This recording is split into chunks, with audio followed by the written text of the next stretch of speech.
Alright, time for a little bit of bonus content, if you want to call it that.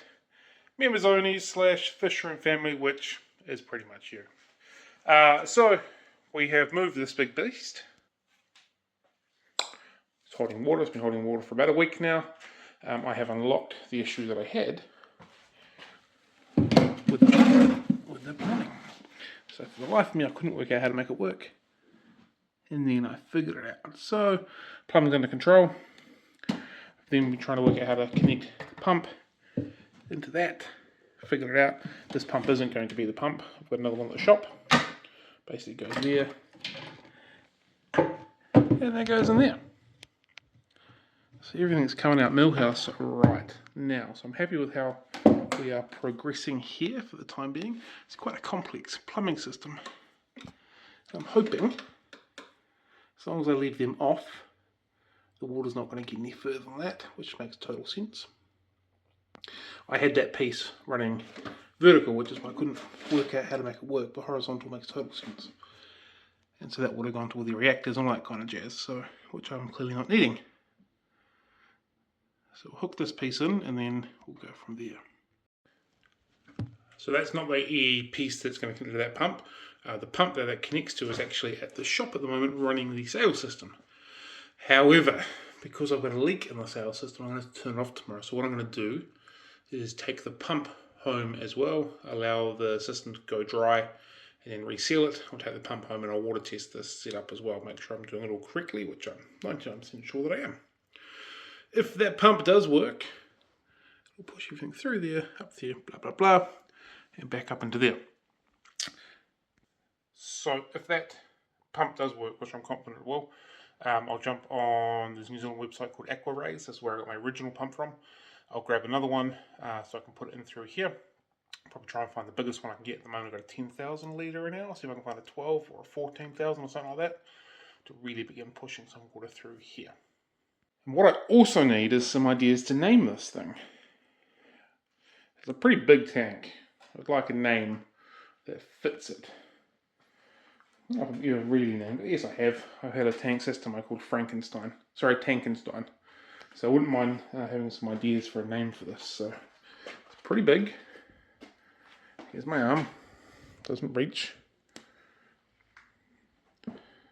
You want to throw out some ironic names we can go for this.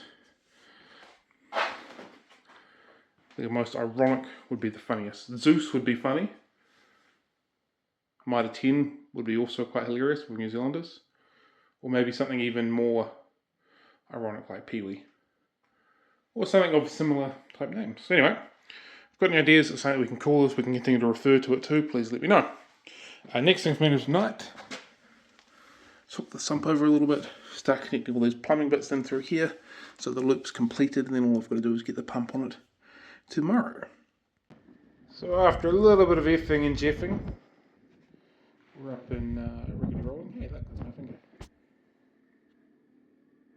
I'm not entirely sure I've got that set up correct.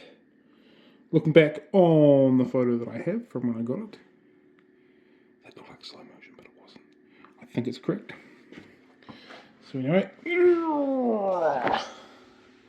around through here. So that's the short control. That's the overflow, the longest one that is above the waterline. And that is the bendy one, the bean animal one. So this is a bean animal style setup, I believe.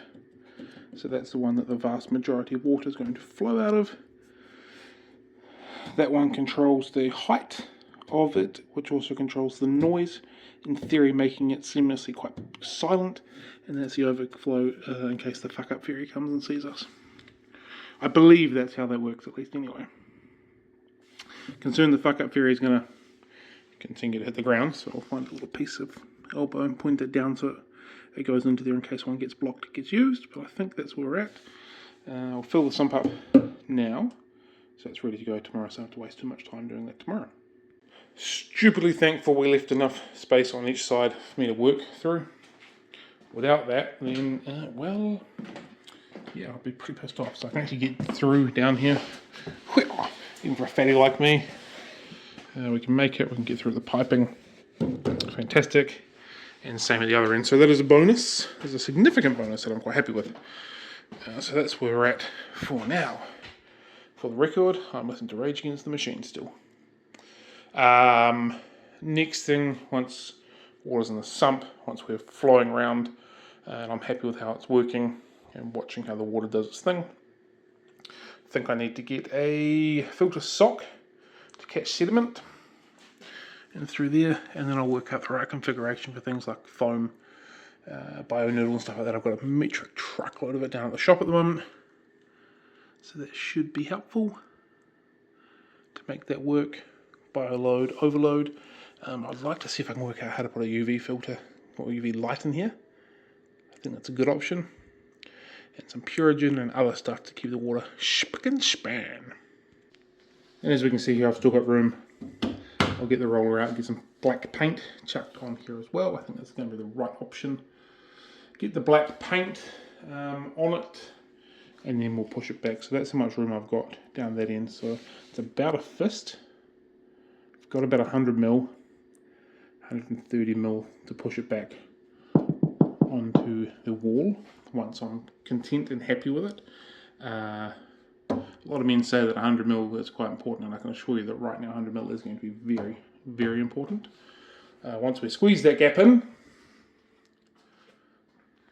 obviously it's going to open up a bit more, so my current 7-foot tank can run along there, and that in theory should mean that the 5-foot tank can sit in there, but we're talking about 100 mil, maybe 120 mil, so there's not a lot of wiggle room, like it's tight like a tiger, and everything's going to be butted up against each other, which generally I don't like, but it is. Oh, while I've been talking, just had a thought. The other tank's got a sump on it as well. No big deal. The big 7-foot tank that currently has the Frontosa in it has a sump on it as well. Sump controls are in behind it. No, they're not. They're beside it. Underneath it. Okay. So it could still be doable.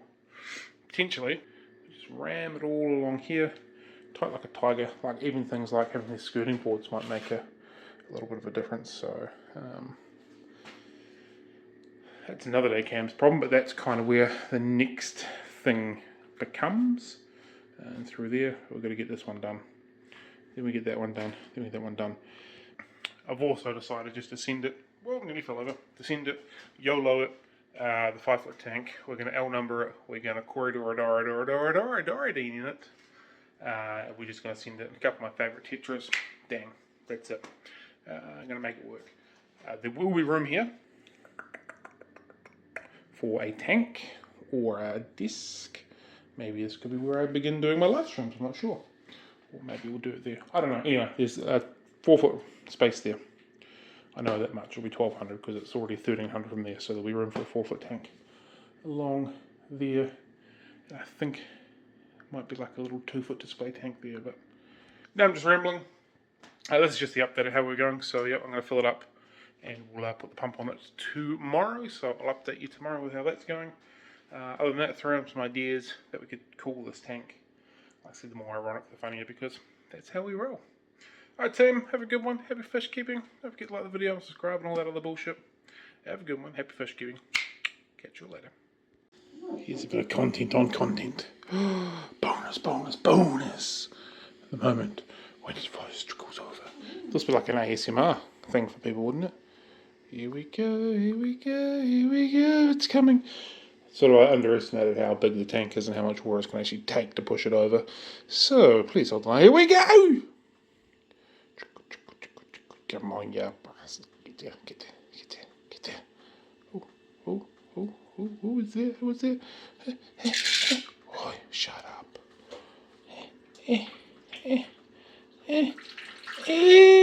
She blows.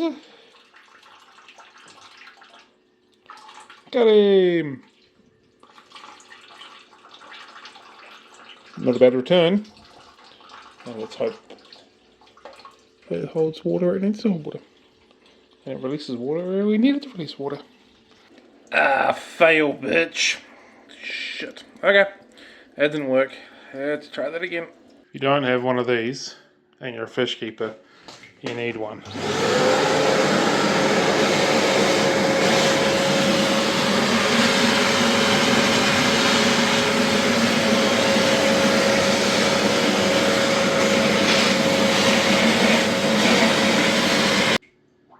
So we're linking from both ends.